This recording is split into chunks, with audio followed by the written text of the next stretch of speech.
Hello, my friends, and welcome to episode 100. Yes, episode 100 of the Kiss Army Nation podcast. I'm one of your hosts, Pasquale Veri. And I am Claudio Spera. Welcome to the show, everyone. Tonight is a very special night for us. So we are celebrating an important milestone for our podcast. So we hit the 100 episodes mark. And as such, what better occasion than to share with a fabulous guest and a friend of the house. He has an extensive and successful career in the rock world. Extremely close to the Kiss family, our guest tonight studied in the rock band TAYLEN STORM in the mid-'80s. Wearing white and with a unique look, this band was a cross between Kiss and Angel. Next up, he formed a band, Lords of Mercy, and later on connected to Punky Meadows and Frank Dimino to become one of the guitarists for the well-known and awesome band Angel. As if this is not enough, he is a sculptor and responsible for creating many Kiss figures. Ladies and gentlemen, please let me introduce you to our dear friend, Danny Farrow. Welcome to the show, Danny. Hey, Pasquale and Claudio, thanks for having me, man. This is great. I really appreciate it. This is really cool, and happy 100th. So much. I have to be honest, Claude and I were talking about what could we do for our 100th episode. We were thinking about getting a whole bunch of people to give us, their accolades and stuff, and then we decided, you know what? We don't need all of that. We have you. It's special enough. What more do we want? So, having you on the show is truly special for us. And what a way for us to celebrate our 100th episode. Thank you so much. Oh, you guys are too kind, man. I mean, thank you. I don't know if it's all that, but yeah, I appreciate it very much. You guys are really cool. So let's begin the episode. Claudio mentioned in the opener that you have a long list of bands that you worked with, playing lead and writing songs. You have a huge accolade of accomplishments under your belt. But like we always do on the Kiss Army Nation podcast, we want to start talking a little bit about Kiss. We want to know, because we know that you're a huge Kiss fan, how did you get into Kiss initially? Well, I'll tell you, yeah, I love Kiss. I love Kiss. Anyway, the Kiss really influenced me to pick up a guitar and play and all that. How I got into Kiss, it's a funny story. My cousin Vinny, it's funny, my cousin Vinny, But anyway, true story. My cousin Vinny, he was telling me when I was young, must have been 8 or so, 8 or 9, I forget. It was 1975 when the first Kiss album came out, towards the end of 75. And anyway, he was telling me how him and his friend went to a concert, and they're telling me Kiss, and the guy blows out fire and spits blood, and I'm like looking at him like, what? What is this? And then he gave me the first Kiss album. So I looked at it, I'm like, wow, this is cool. So the thing is, I would play it, I love Strutter, Deuce, Black Diamond. I mean, I would play this thing every day as a kid and look at the cover, and it would be weird at night going to sleep. I'd look at it, I go, should I turn it over to, it was just so different for me as a kid. So the thing is, my other cousin, Frankie, worked at Sam Goody's, and he said, hey, listen, man, Kiss Alive's coming out. Now, mind you, I didn't know there was a Dress to Kill and Hotter Than Hell at the time. I was still young, we didn't have internet and just the magazines and stuff.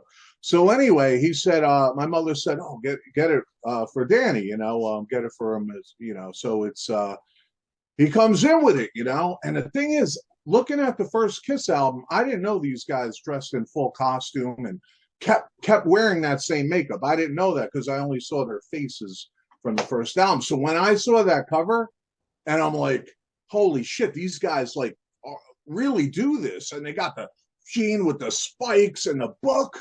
And I would stare at this thing like every day, I would just play the album over and over. Still, my top album still this day, but that's how I started it. And when I would hear the leads playing from Ace and all the high notes, I said, that's what I want to do. How the hell do you do that? So again, my cousin Frankie and Vinny, they gave me a guitar, and they played like little notes like Smoke on the Water and stuff.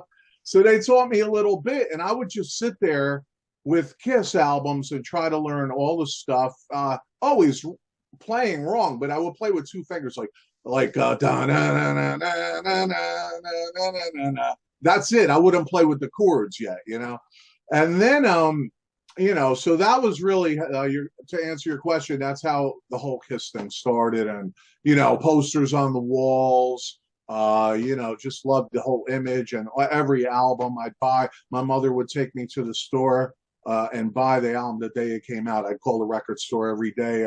Did you get Destroyer or no? Actually, Rock and Roll Over. I seen Destroyer in a store the day it came out, and my mother bought it for me. But yeah, it was Kiss was a living. It was really, really, really amazing. So once you discovered Kiss, what got you connected to the band? Was it the music first, or was it the makeup and the look first?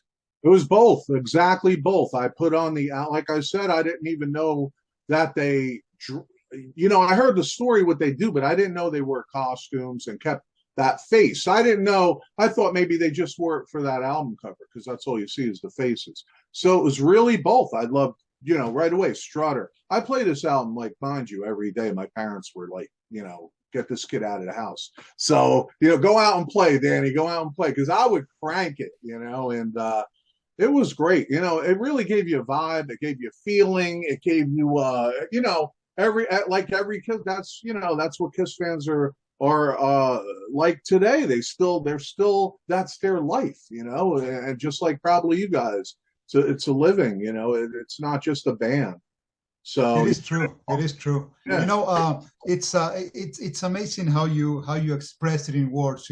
So passionate. But just to connect the dots, for those who don't know, the band Angel was discovered by Gene Simmons, and actually their debut album was recorded for Casablanca Records, the label, back in 1975. So now let me get into your story. So 10 years later, you, Danny, you started your own band, TAYLEN STORM, okay? Can you tell us more about that first immersion into rock and roll? Okay, so let me start with how I got into Angel, because that's it. Here's the thing. I like Angel as much as Kiss back then, now I'm in my favorite band, thank God.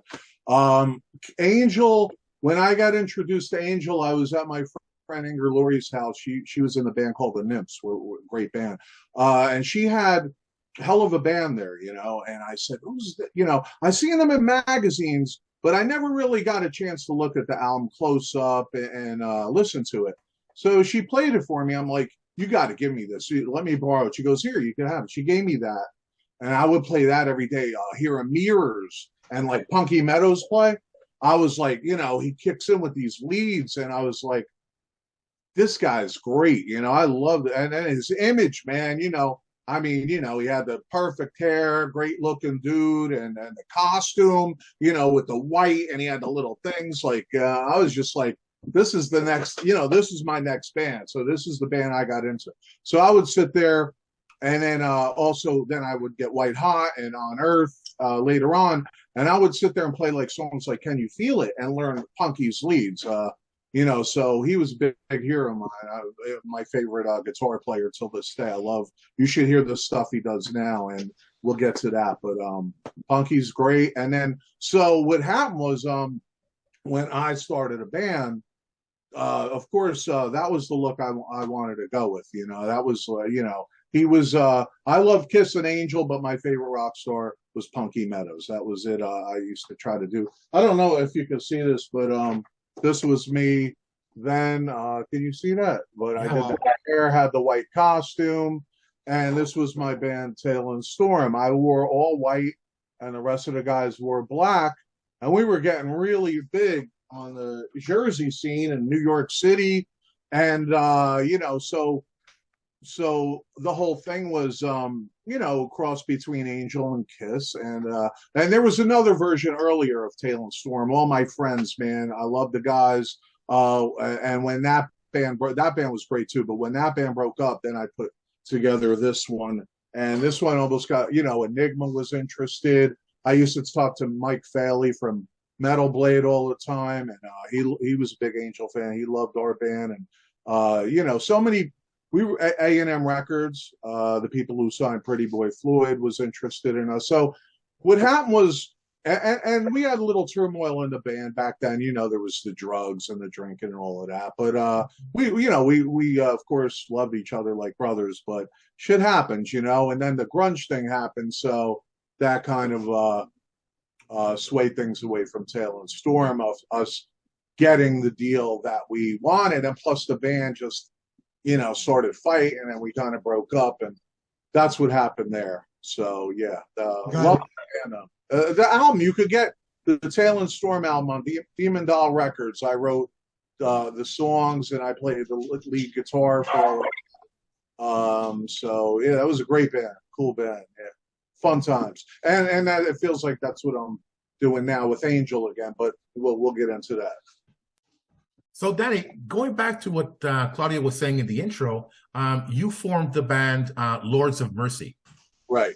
Can you tell us more about how that band came about? So, Lords of Mercy, what happened was I stopped playing for a long time, and I just, wrote after that. I wrote a lot of songs. I played. I always practiced. And I wanted to put something together out there that was a little different. It was it's a little heavier and rocking, and I got the guys together. I auditioned, that's really what I did. I auditioned some of the guys, and the same guy, Joe, was in TAYLEN STORM with me, and he actually got me playing in another band that didn't work out.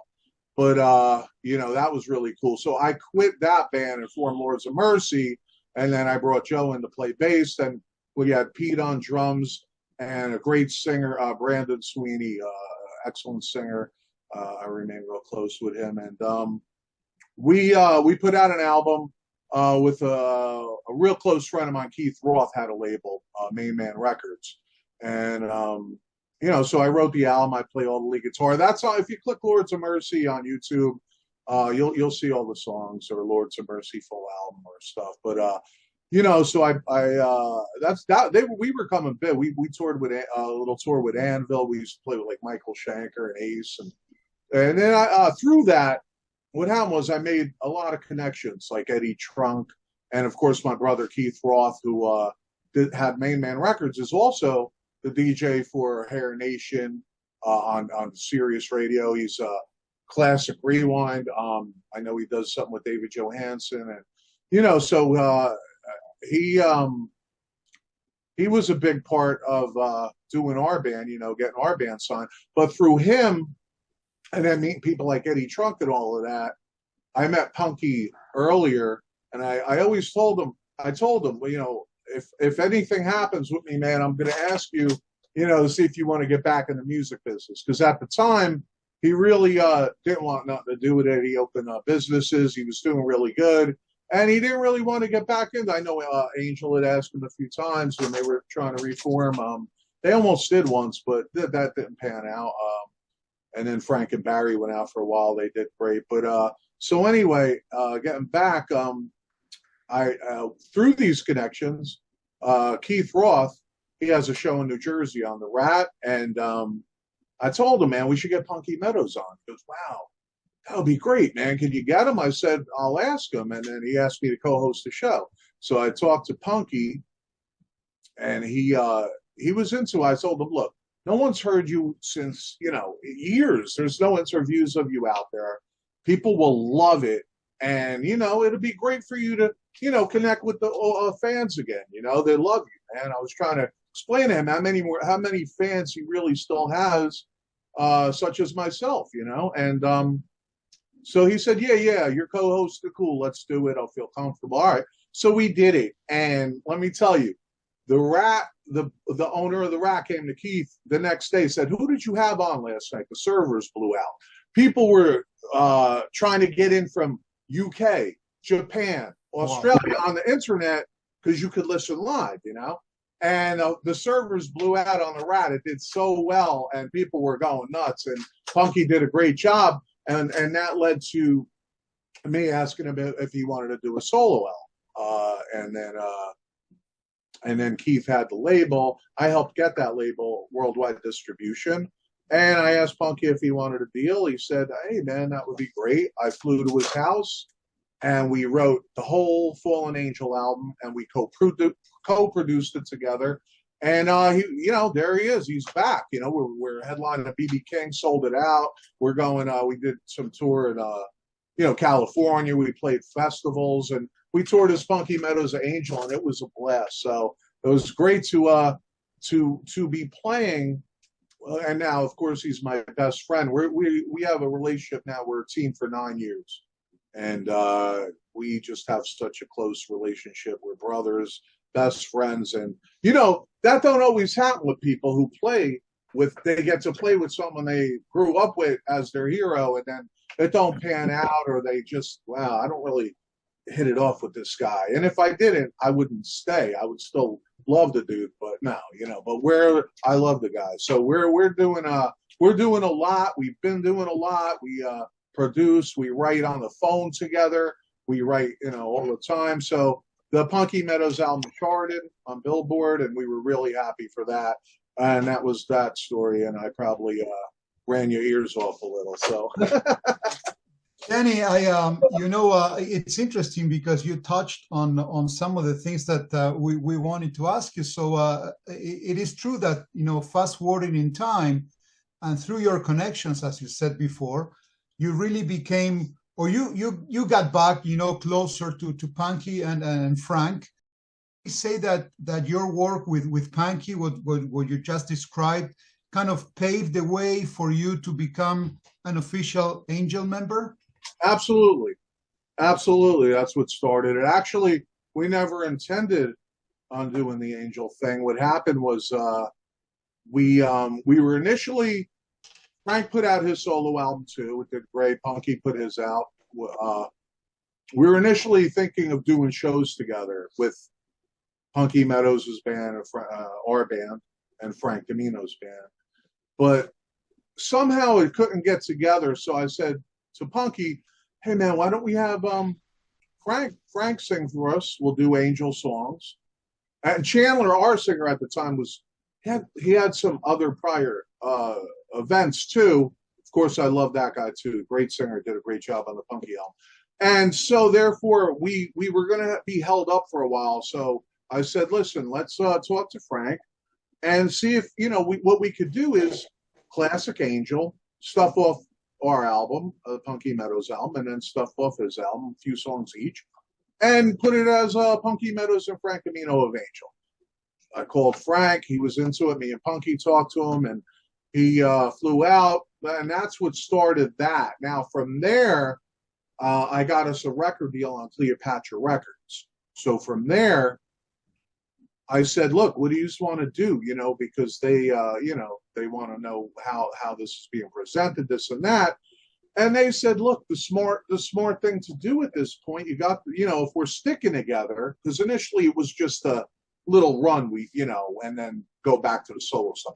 If Punky and Frank were sticking together, the next move would obviously, like Frank went out with Barry as Angel.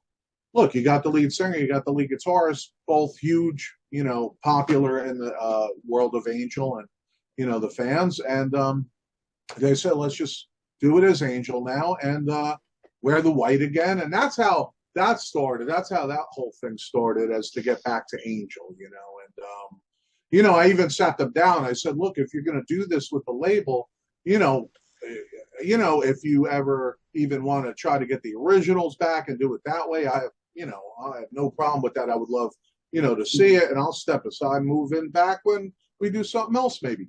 But at that point, we gelled so well together, and some of the original members, maybe didn't want to do a full tour or go out on the road or, different things, and they talked to them, and that's what panned out. And that's what led to this whole thing. So, I'm blessed, thank God, and I'm very grateful to be a part of it. And I'm grateful to be playing rhythm guitar for Angel. It's the only band, if you ask me in whatever band I'd want to play in, or who with, would be Punky Meadows and Angel. So, and I love Frank Dimino too, amazing singer, and he's still fucking great. He's, these guys, I'll tell you, and Punky's leads, man. If you didn't hear our solo album, check out a song "Leaving Tonight." I actually sing the lead vocals. Me and Punky wrote it, and Punky at the end, he just really goes off with the sweet solo. Might be his best in my opinion, but oh man, check that out, guys, and then listen to Risen, and then and everything else, Now, Danny, I have a question for you about Angel. You said you were a big Angel fan, right? How would you compare Angel's sound in the 70s compared to now? Okay. So here's the thing with Angel. In the beginning, Angel, before I was in, of course, in the 70s, they were the first two albums were a little more progressive rock. Okay, and then On Earth as It Is in Heaven was kind of the mediator of the albums, like that connected them to a little more. I mean, that had some progressive stuff, but a little more poppy stuff. Then when White Hot came out, it was a little more commercial, but incredible, man. I mean, the songs on, I love every album the same, but the songs on White Hot, just they're so good, I wish we could do, every album, but so then Sinful came out, and that was even maybe a drop more poppier, but Sinful's one of my favorite albums of all time. And I was talking to Punky the other day, telling him that really paved some of my songwriting because it's so melodic. So when you hear some of the hooks on Risen and our new album, I wrote a lot of that, a lot of songs I think of. And even if I write a heavy song, I try to write the hook for the chorus. Mm-hmm. If you heard the song Under the Gun, I wrote that chorus, got me under the gun, got me under the gun. And it's kind of reminds me of a Got Love If You Want It or something. But when I heard that hook, I said, that sounds just like Angel, and then, and Punky's an incredible songwriter, and his chord progressions and his melody, helps me with my songwriting, and Frank's a great lyricist and all of it. And it just all comes together great. So I'll have an idea, and I try to write a lot of hooks, a lot of good, catchy stuff, because that's what I love, and I know a lot of that. Any good hook on any song, I think, goes a long way. So no matter what music you're into, if you hear a song that's catchy and you like it, it's a good song. You want to hear it over. Like when you were younger, you would hear like old, even a Tommy James or a Raspberry song, and you want to play the record over and over. We used to buy records and play them, you know what I mean? Or an album, and you'd stare at it. It ain't like today, everybody's on the internet playing one song from this one from that, where we would stare at the album covers and play these albums like they were our life. What are you doing today? I'm staying home and listening to this album for a fucking week. You know what I mean? So that's how I felt about it. But anyway, I hope that answered your question. I got lost. No, absolutely answered the question. And, it leads me to the next question. Risen is a recent album that was released, 2018, 2019? What right. Tell our listeners about right. Risen. Yeah, sorry. I forgot that your initial question was how music today from back then. And it goes with Risen. So with Risen, like I said, we got the record deal with Cleopatra. I would write, Punky would write, Frank would write, and what we did was we all got together and we finished up the songs. And a lot of that has the Angel sound, the classic Angel sound. But then you got, a newer style too, because it's a new era of Angel. Nothing will ever be the classic Angel again, because that was, the best. But, we're a new era of Angel, and we're just doing what we're doing now. But, you got Punky and Frank, so you have the Angel sound there. And then we try to get, catchy choruses. But then we try to move it further and with the songwriting as well, and do different stuff to blend in with that, so further our audience as well. You know what I'm saying? So we're doing that. Now we have a new album coming out called Once Upon a Time. And that just on the pre-orders on Amazon, we were shocked. That was there's a bestsellers list of the weekend, movers and shakers. That was number one, right? I was like, holy, I'm calling the band, dude, we're number one. I went to one with pizza. Thank you to the fans. You guys are the best. Angel fans, you guys are great. So anyway, that went to number one. I looked the next day, it was number 1 and 2, because now the vinyl was number 2. So we had the top 2 positions in Amazon. How cool is that for Angel today to be, getting them spots? So we're all excited. Punky and Frank was through the roof. The rest of the band was going nuts. You got Charlie Calv on keyboards, Steve O'Jane on the bass, and Billy Arico on the drums, and great musicians. And we're real blessed, man. It's I'm having a good time, and that's what it's about. When I saw the your announcement on Once Upon a Time on Facebook, I went in. You sent me the link. I went in. I go, yeah, ordered it right away. Went down, scrolled down, saw Risen. Oh my God, I know about this. Bought Risen as well. So looking forward to both. Very cool, very cool. Yeah, you got to check them out. And if you get a chance, get the check out the Punky solo album. We both wrote that and produced it. And me and Punky also produced Risen, and we produced the new album, Once Upon a Time, together. And so we're doing a lot. It's a lot of work too. We're traveling and sitting in the studio, like and mixing with the mixer and going through every song. And is this good, that good? Every day we go and listen and making sure, and we're real happy. We think the fans are going to love it. And it does have a lot of the Angel classic sound, yet a lot of new stuff as well that hopefully fans will enjoy. I think they will, man. I do. Danny, you have no idea how happy we are, to be spending this time with you, celebrating our 100th, episode, going through everything that you've done and you're still doing. It is true that, all of your experiences led you to maintain the rock and roll flame alive, even to this day. And you just share with us the huge success that the new album, is having on pre-order. What are the current plans and future plans for Angel? Are you guys gonna go on tour? What's coming up? Because this has to be followed by something even bigger, because you guys are doing great. So this interview will be out a little later than what we're doing now, but we are starting in March. March 3rd, we hit New York City, then New Jersey. So we're doing a whole tour. We're sold out in Ohio.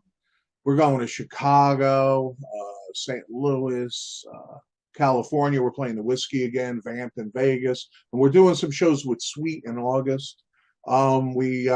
Yeah, man, we want a huge year, because when COVID hit, we were supposed to go to Japan, and that ain't happening now. So I hope that we get that again. We were going to headline 4 shows, and we were real excited to headline Japan.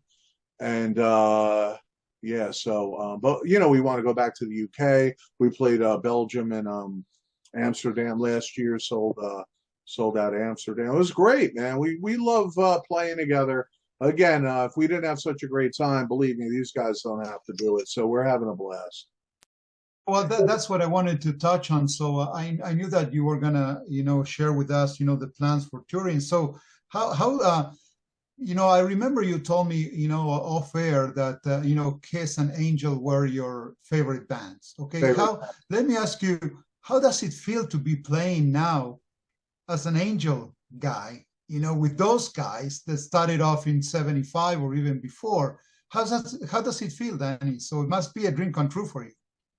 It is. It's like I said, I'm so grateful, that and now not only grateful for the band to have new great friends like Punky and Frank, and the rest of the guys, but it's you see yourself on an album and it has the Angel logo, it's set in, so now I'm just like a part of it, but it's still you still feel that the gratefulness of holy fuck, wow, I'm really in the band that I loved growing up, and some people will say, "Oh, Danny, he's a fan." Yeah, fuck yeah, I'm a fan. They're great, you know. Everybody's a fan of something, of course. You know, if these guys play with the Beatles, that's how it would be for Punky and Frank. I'm playing with Angel. You know what I'm saying? So I'm proud of that, man.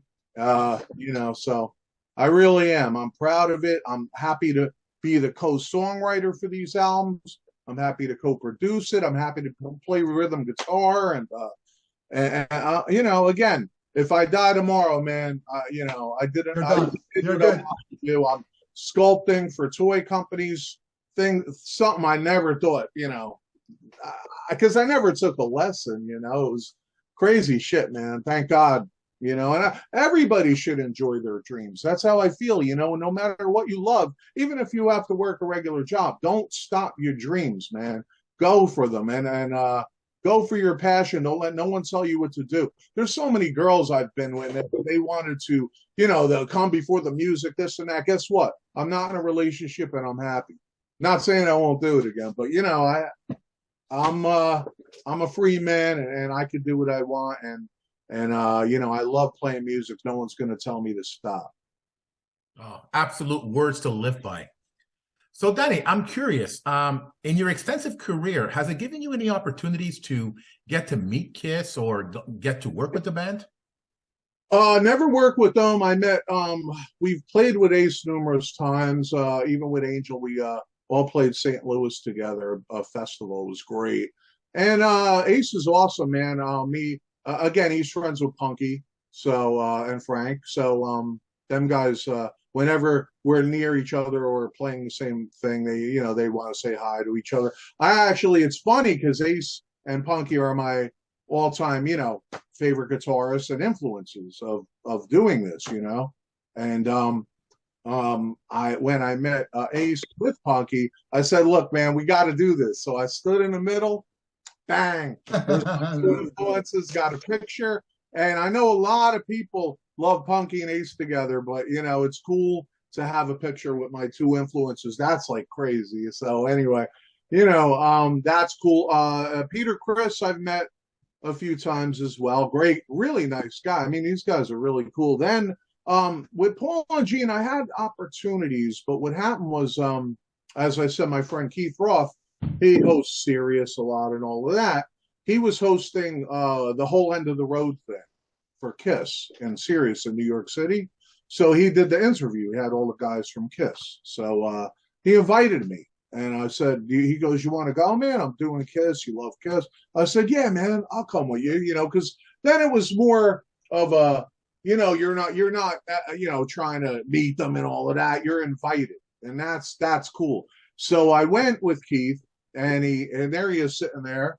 All the guys from Kiss come on. You have Paul, Gene, Eric, and Tommy, you know, so they all come in. And there's only a few invited people, I would say 7. And we're sitting there. And so Eric Singer, cool as hell guy. Eric Singer looks at me and he goes, "This true story." Looks at me and goes, "Hey, you play with Punky Meadows, right?"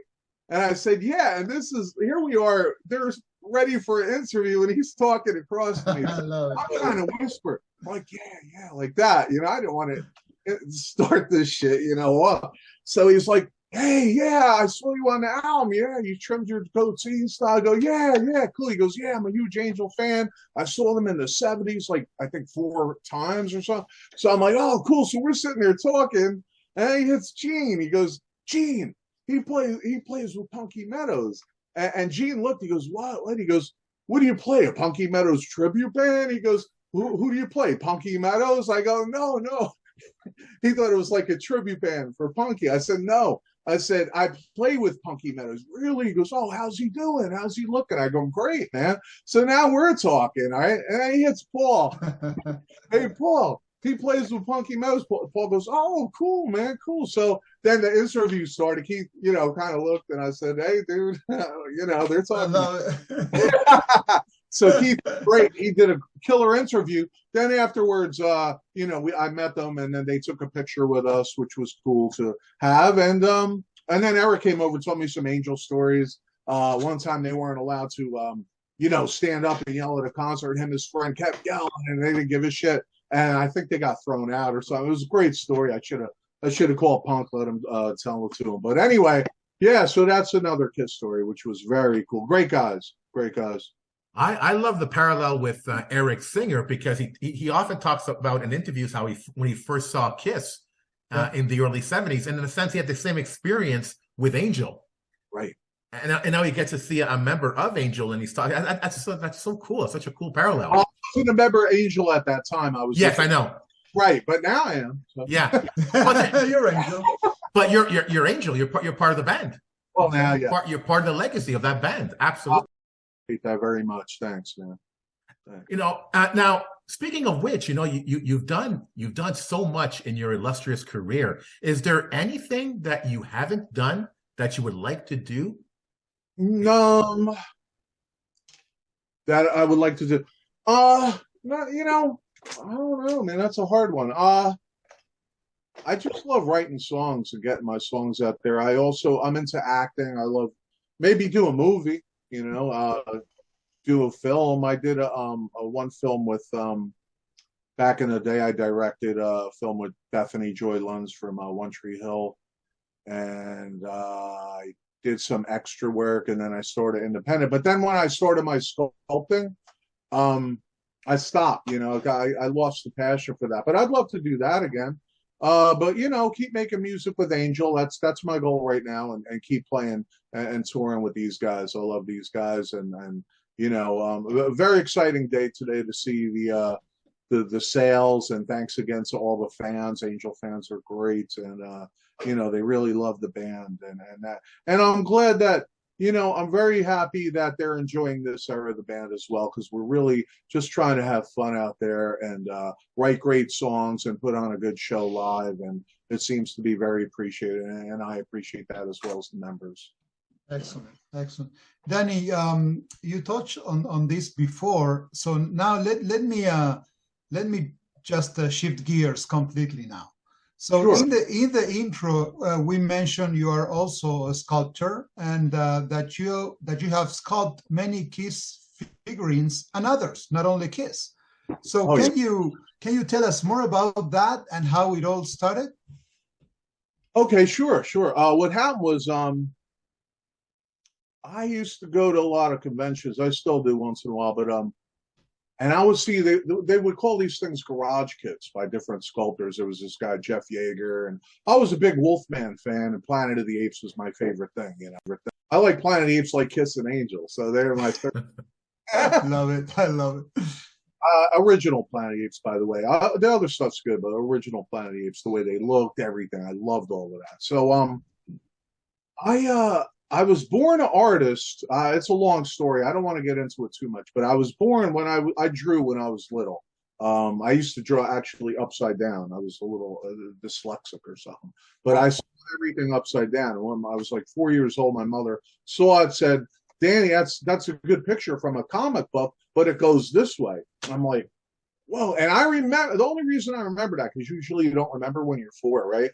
I remember that because it shocked me and it triggered something. And when my mother told me the right way to see, if I was okay, if it worked, it fixed it. Because I thought something was wrong with me, and then I saw the right way. It was very strange. But anyway, I would see these garage kits. They're like model kits of the Wolfman, Planet of the Apes. I go, man, that would be so cool to do. And then I noticed other things too, like if I saw a figure or a toy that the likeness was off, that would bother me. I wanted things to look just like them. Mm-hmm. I picked up clay one day at the art store, and I started sculpting a Planet of the Ape, and it came out like a Planet of the Ape. I was like, what the fuck did I do that? I swear to God, like I didn't know I could do it. I just did it, and it was in my mind. I still have that somewhere, and it looks like a Planet of the Ape, So from there, what I did was I went to the company NECA. They had Toy Fair in New York City, but I would sculpt at home, and then I like Iron Maiden figures. I started doing customs and called myself the Farrow, and people were starting to know my custom work went for a lot of money back then. And I said, wow, this is great. So I went to NECA. They had a toy fair. I went there, presented some pictures of my sculpts, and Randy, great guy from NECA, hired me to do a Harry Potter figure for Toys R Us. I was like, oh, this is a dream, man, having a Wow. toy store. So I did Draco, and it came out pretty good. You know, they were happy with it. It came out good. It's out there. So that was the start of it, and then, so then to further the career of that, this good friend of mine, Dale Torborg, he was, you know who he is? He's the wrestler. He did the Demon Kiss. Yes, yeah. Yeah, he was dressed as Gene, but you know, big wrestler guy. He was on TV. Great guy, great friend of mine. He recommended the Figures Toy Company, who was putting out Kiss figures, that they hire me to do their Kiss figures. And I don't know if it was they messaged me or emailed me or online or a call, I forget. And we talked. I showed them pictures. And Anthony, amazing guy, another amazing guy. I love the guy. Anthony, if you're ever watch this, I love you, brother. Thanks for everything. But I worked with this company about 8 years, and they were nothing better than these guys. So anyway, then I did some Kiss figures, man. And I did so, and also for NECA at the same time, who I love Planet of the Apes, he hired me to do the two Soldier Ape set for Toys. It was a Toys R Us exclusive. So I did the Soldier Apes for that Toys R Us, and here I am doing Kiss for Figures Toy Company. So it's like, whoa, things you grow up on, and you're doing this shit, you know, for legit toy stores, and it was really cool. That was another dream, you know. So, and I don't know if you ever saw the figures. I have some here that if you Can you show us? Can you show us some? I can show you. Now, mind you, of course I surrounded myself with this stuff. Mind you, some of my hands-on sculpting looked a little more like the guys, because when you mass produce, it changes the detail a little. Plus, they're throwing on hair that people might not know how to style. You understand? Where I'm doing it heads on. Like for instance, here's Gene Love Gun era, like solo album. Let me turn it like that. Can you see it? Okay. Yeah. Oh yeah. Solo album era. It was actually Love Gun figure I made, and that was a hands-on, just like this Paul. Like it's just my hands-on work. You know, like I don't know. I don't do the figures anymore because either I do have this one which I made.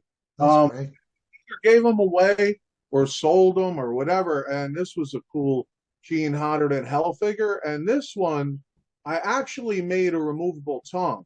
So you could, if someone owned it, you could take out the tongue or put it back. But I always liked that Gene face that he made in the Hotter Than Hell era, you know. So that was cool. And then, so for the figures they put out, let's see, this one was really cool, man. And I know some fans got it. And this actually, the detail still kept up.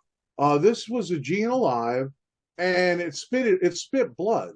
So you would put the blood in the back, and it actually spit blood. So that, and the likeness still kind of stayed the same, I think, to that. They did a good job. Yeah. You know. So I sculpted that for Figure Store, and they did a really nice job on the costume. Look at the boots and all. And this is a hard figure to get now, I think, the spitting out blood one. And then like some, for instance, like I was saying from the hair, some of these fans buy it and the hair's all stuck back. But to let them know, if you take it out and just mess with the hair a little, this is the Kiss Dynasty. Now there's the actual doll that came, or the figure that came from them, and I just, you know, you fluff up the hair a little and you see the face looks like Paul, you know. Otherwise their likenesses don't look as good if the hair's not right, you know. So they really cool. Look at their costume detail that Figures Toy Company did. I mean, Wow. they were really good, and they did an awesome job. Great job to their art department, you know. And then this was the Gene Simmons Destroyer, which they kept the likeness good on that one, and looks like, you know, still looked like Gene, and had the tongue and all, and that they did a nice job on. That's awesome. They do great work, but and then they come in these really cool packages, you know, like this, the 12-inch Chris Destroyer. But you see how they got the hair back, so a lot of people wouldn't know how to fix that, and that's the only thing I wish I could do for everybody is fix their Kiss hair so they enjoy the figure like they want it, because if you fix it up, then you got like Peter Chris from the Elder, I'm sorry, Dynasty era, Nice. and Wow. there's a little what you do, what you could with it, and it looks a little better. And they did. Look at this; it's got the lions. Um, they did the whole costume, and under this is the whole costume, the vest, and all. That's awesome.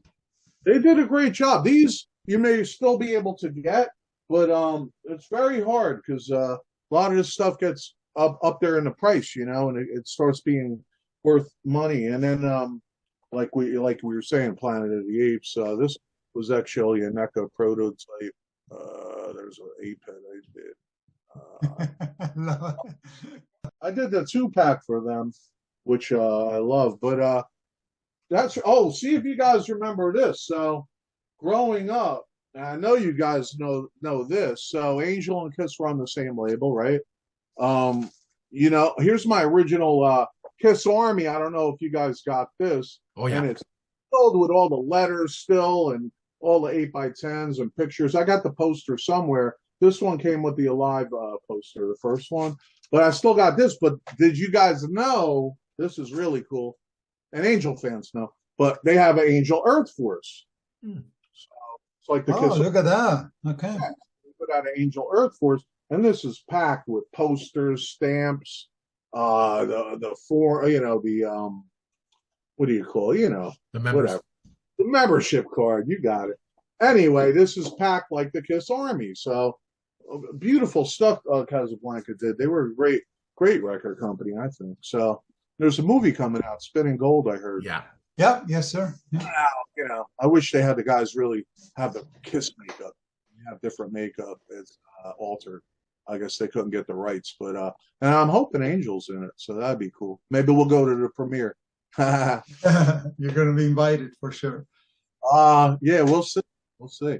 But yeah, man, that's it for the sculpting part. There's so many I did for, I did the Batman 66. Remember that TV show with Adam West? I did like every figure that was ever on that show for Figures Toy Company. And then I did other characters, Superman, Scooby-Doo characters. I did so much for that company. I think I'd say 95% of every sculpt you see on their website I did. So, and all their wrestling figures, their Ring of Honor, which is great. They're a killer company, man. Anthony, Steve, great guys. To them, I didn't go to any other company, after that one thing with Necker for the Apes, that was it. I stayed only loyal to Figures Toy Company, and I still haven't approached another toy company yet, which I may, do some stuff. But right now we're getting busy with the band. We got the new album coming out, and we're leaving. The guys are coming in Saturday. We're also filming a documentary, Angel documentary. Oh yeah, wow, that's really cool on Deco Entertainment. And Punky and Frank are coming in. We're gonna go to hopefully somewhere where we could reminisce about stuff. We're going to do interviews and interview the whole new era of the band, as well as the original members. And it's going to be a really cool documentary. Hopefully a lot of guests are on there talking about Angel and how Angel influenced them as well. So you don't remember, but I met you years ago at the New Jersey Kiss Expo when you were doing the Farrow exhibit with the figures and everything. And I remember talking to you, and you were talking about these figures with such passion. You're doing the same thing now. You're expressing your passion for Angel, your passion for your music, your passion for everything that you do. It's really incredible to listen to. Oh, thank you. I really appreciate that, man. I really do. Yeah, the Kiss Expos are great. I remember that was before, of course, I probably even had my band Lords of Mercy. I'm not sure. Maybe it wasn't. But yeah, those times are great. I love the Kiss Expos. I love that the fans get to collect. I found, it's funny because I'd be the one back then going to the Kiss Expo saying, hey, you got anything on Angel? You got anything on Punky Meadows? You got anything? And then I'd go for the Kiss stuff. So, great times, man. I mean, great times. So, and they're still doing stuff like that here and there. I wish they would do more. I guess COVID really messed things up a little, but things are going to get back. Things are getting back. Yeah, it's coming back. It's coming back, slowly but steady. There's fans getting together, for any justification. It's just for the fun, of being together. So that's awesome. Right. Danny, just you know what, in closing, we have a routine with Pask. A common theme in all of our interview episodes is that being a Kiss fan is a really special thing, as you know. So to summarize the entire episode today, can you tell our listeners how Kiss and their fans helped you have such a successful career?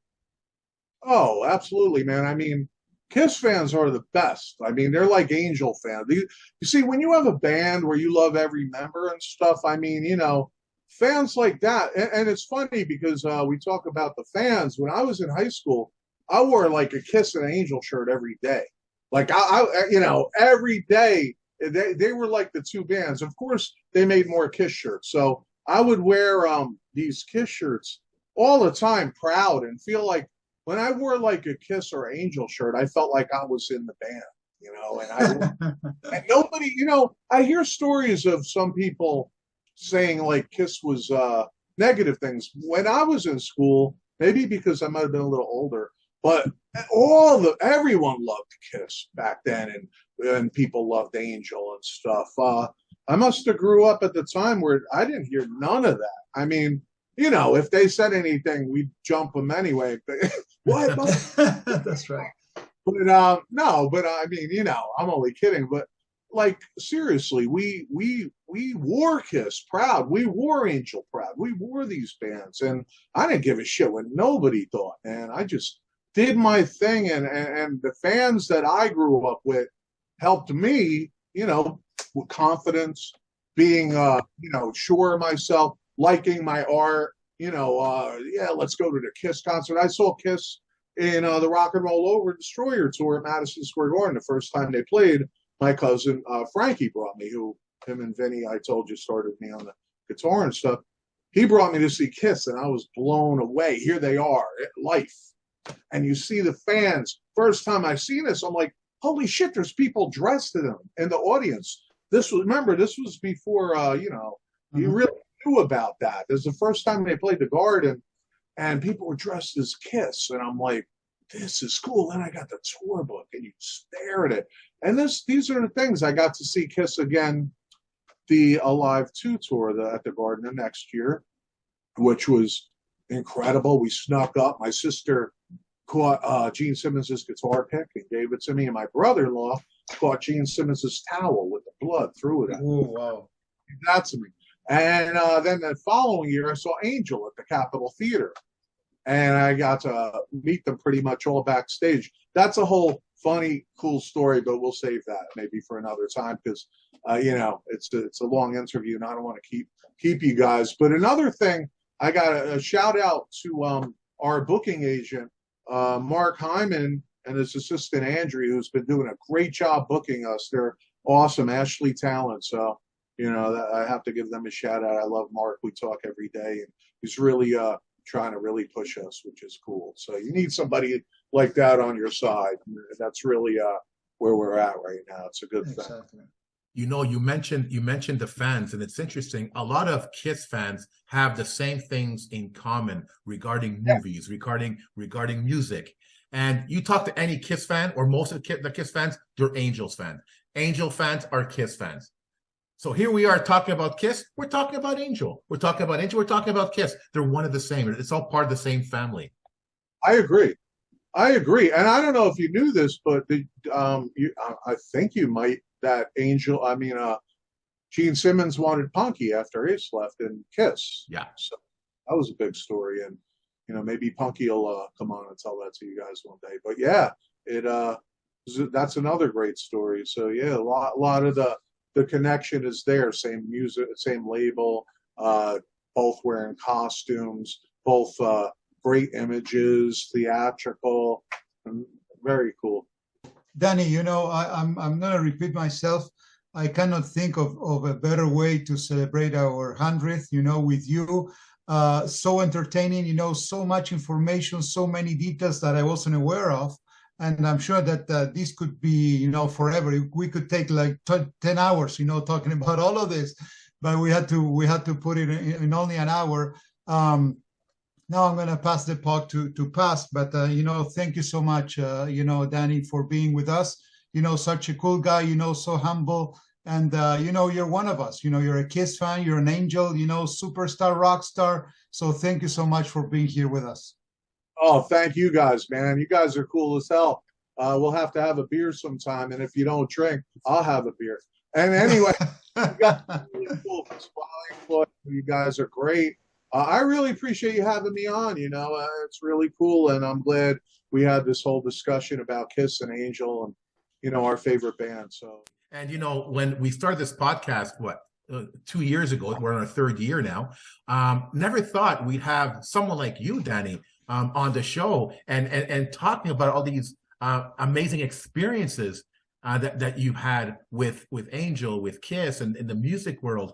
And it's great to promote what you do and allow the fans to hear the amazing things that we do. It is really, truly inspiring.